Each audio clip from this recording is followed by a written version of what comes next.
सभी विद्यार्थियों को नमस्कार। अपने इस YouTube चैनल पर आपका स्वागत है, अभिनंदन। हाँ, तो विद्यार्थियों, आज हम राजनीति विज्ञान विषय से एक छोटी सी और महत्वपूर्ण क्विज देखने जा रहे हैं। तो आज का हमारा विषय रहेगा राजनीति विज्ञान और आज हम देखेंगे एक छोटी सी महत्वपूर्ण प्रश्नोत्तरी। तो शुरू करते हैं आज की प्रश्नोत्तरी।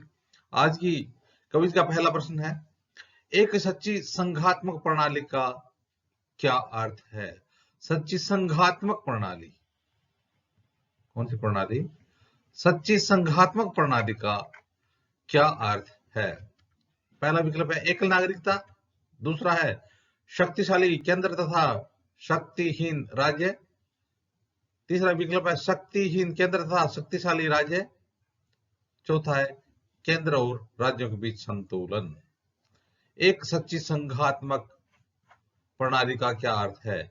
तो देखिए विद्यार्थियों, यदि एक देखा जाए कि सच्ची संघात्मक प्रणाली, तो इसका अर्थ हो जाएगा केंद्र और राज्यों के बीच शक्ति संतुलन।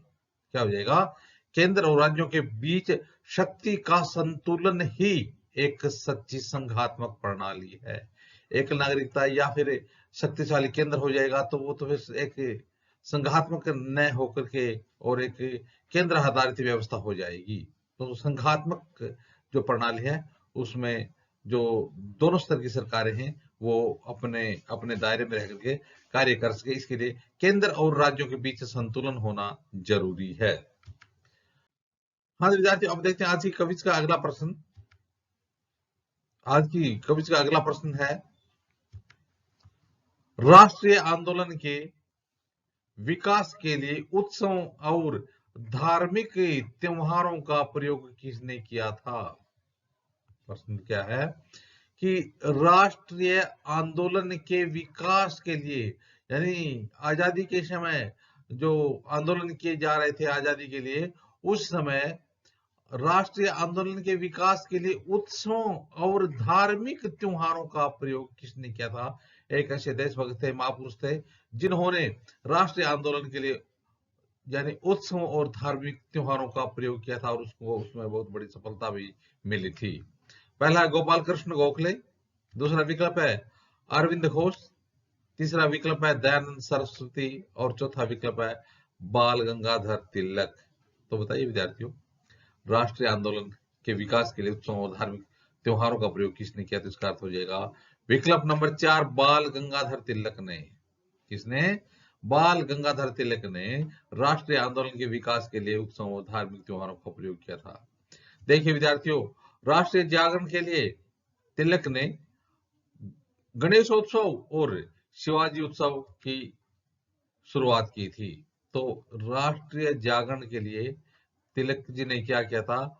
गणेश उत्सव और शिवाजी उत्सव मनाना प्रारंभ कर दिया था, क्योंकि वहां पर जो धार्मिक स्थलों पर जो बहुत बड़ी एक भीड़ इकट्ठी होती थी, तो उसके माध्यम से आंदोलन को गति दी जा सके, इसके लिए राष्ट्रीय जागरण के लिए तिलक ने गणेशोत्सव और शिवाजी उत्सव की शुरुआत की थी। हाँ विद्यार्थियों, अब देखते हैं आज की क्विज का अगला प्रश्न। असहयोग आंदोलन कब स्थगित किया गया? असहयोग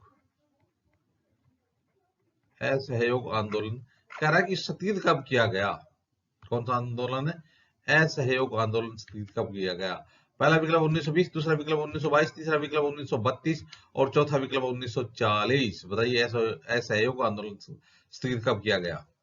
तो विद्यार्थी उत्तर हो जाएगा 1922 में। कब स्थगित किया गया? 1922 में। तो देखिए विद्यार्थियों, असहयोग आंदोलन का आरंभ अगस्त 1920 में किया गया। कब किया गया था? 1920 में। परंतु चौरा चौरी कांड के परिणाम स्वरूप 1922 में स्थगित कर दिया गया।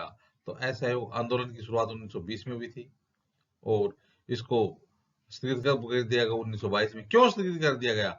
चौरा चौरी कांड के कारण इनको 1922 में बीच में ही स्थगित कर दिया गया था। हाँ तो विद्यार्थियों, अब देखते हैं आज की क्विज का अगला प्रश्न। अगला प्रश्न है, भारतीय संविधान का अधिकांश भाग संशोधित किया जा सकता है। तो भारतीय संविधान का अधिकांश भाग किस प्रकार से संशोधित किया जा सकता है? पहला है राज्यों की विधान परिषद की सहमति से, संसद के द्वारा। दूसरा विकल्प है केवल संसद के द्वारा। तीसरा विकल्प है राज्यों की व्यवस्थापिकाओं के द्वारा, और चौथा है न्यायपालिका के द्वारा। तो देखिए, भारतीय संविधान का अधिकांश भाग है वो संसद के द्वारा, किसके द्वारा? संसद के द्वारा ही संशोधित किया जा सकता है। तो इसका उत्तर हो जाएगा केवल संसद के द्वारा, यानी अधिकांश भाग की बात हो रही है यहाँ पर, है ना। कुछ एक ऐसे जो संशोधन होते हैं जिनमें जो राज्यों की व्यवस्थापिकाएं होती हैं तो उनका समर्थन जरूरी होता है, लेकिन अधिकांश भाग की यदि बात की जाए तो संसद के द्वारा जो संविधान का अधिकांश भाग है वो संशोधित किया जा सकता है। हाँ, तो विद्यार्थियों, अब देखते हैं आज की क्विज का अगला प्रश्न। अगला प्रश्न है, विभिन्न राज्यों को दिए जाने वाले विशेष अनुदानों की राशि का निर्धारण कौन करता है? विभिन्न जो राज्य होते हैं उनको जो विशेष अनुदान दिया जाता है उस राशि का निर्धारण किसके द्वारा किया जाता है? पहला है नीति आयोग, दूसरा विकल्प है संसद के द्वारा, तीसरा विकल्प है राष्ट्रपति के द्वारा, और चौथा विकल्प है अंतर राज्य परिषद के द्वारा। विभिन्न राज्यों को दी जाने वाली विशेष अनुदान है उसकी राशि का निर्धारण कौन करता है? तो इसका उत्तर आ जाएगा नीति आयोग। कौन सा आयोग है? नीति आयोग। तो देखिए विद्यार्थियों, नीति आयोग यानी जो 1950 में योजना आयोग के गठन के साथ जो योजना आयोग बनाया गया था, 1 जनवरी 2015 से इसको नीति आयोग में परिवर्तित कर दिया गया है।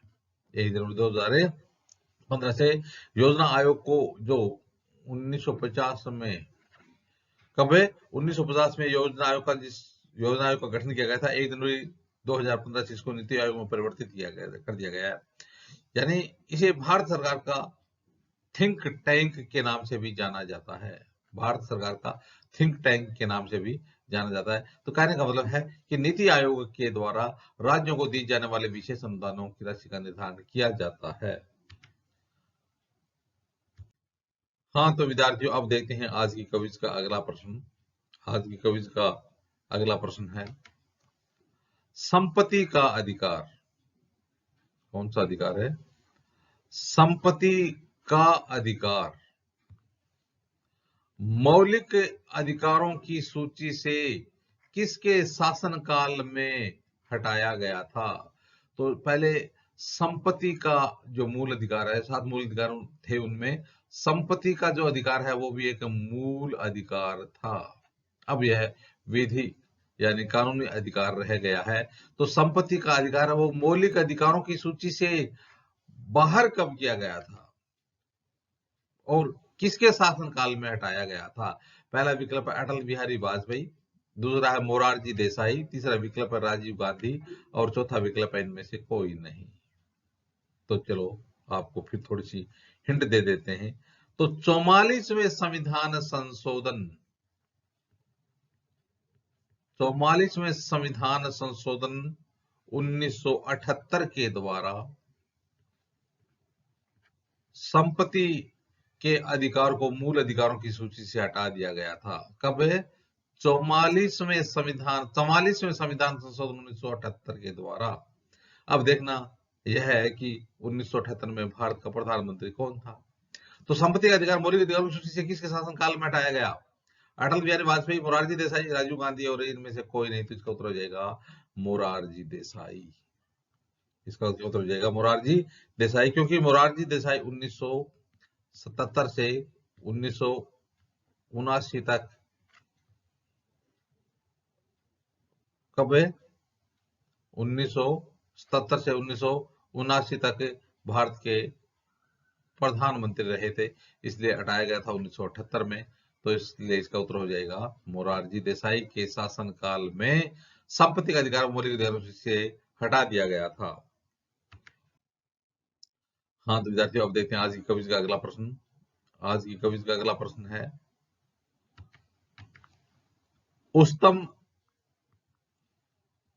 उच्चतम न्यायालय कितने प्रकार की रिट जारी कर सकता है?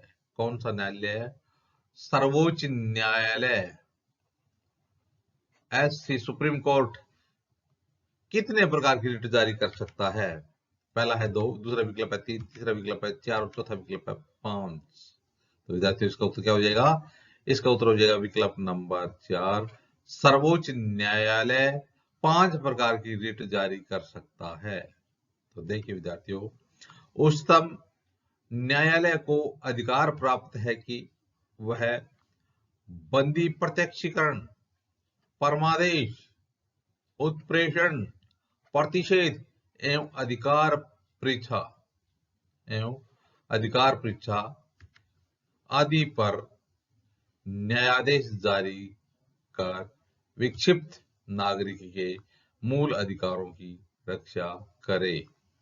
तो कितने प्रकार की रिट उच्चतम न्यायालय के द्वारा कितने प्रकार की रिट जारी की जा सकती है? 5। बंदी प्रत्यक्षीकरण, परमादेश, उत्प्रेषण, प्रतिषेध और अधिकार परीक्षा। तो इस प्रकार से इसका उत्तर हो जाएगा विकल्प नंबर 4। हाँ विद्यार्थियों, आप देखते हैं आज की क्विज का अगला प्रश्न। आज की क्विज का अगला प्रश्न है, भारत की लोकसभा किस देश के हाउस ऑफ कॉमन्स की तरह है? हाउस ऑफ कॉमन्स की तरह है अमेरिका, दूसरा चीन, तीसरा विकल्प है इंग्लैंड और चौथा विकल्प है जापान। तो देखिए विद्यार्थियों, इसका उत्तर हो जाएगा इंग्लैंड, क्योंकि इंग्लैंड में जो निम्न सदन है वो है हाउस ऑफ कॉमन्स, और भारत में जो लोकसभा और राज्यसभा में जो निम्न सदन है वो कौन सा है? लोकसभा है। तो लोकसभा हाउस ऑफ कॉमन्स की तरह किस देश की शासन प्रणाली के समान है? इंग्लैंड। भारत की लोकसभा किस देश के हाउस ऑफ कॉमन्स की तरह है? इसका उत्तर हो जाएगा इंग्लैंड। तो इस प्रकार से विद्यार्थियों, आज हमने राजनीति विज्ञान संबंधित एक छोटी सी और महत्वपूर्ण क्विज देखी। आगे आने वाले वीडियो में इसी प्रकार से हम राजनीति विज्ञान संबंधित अध्ययन सामग्री देखते रहेंगे। आप भी अपने इस YouTube चैनल के साथ बने रहिए। वीडियो देखने के लिए धन्यवाद।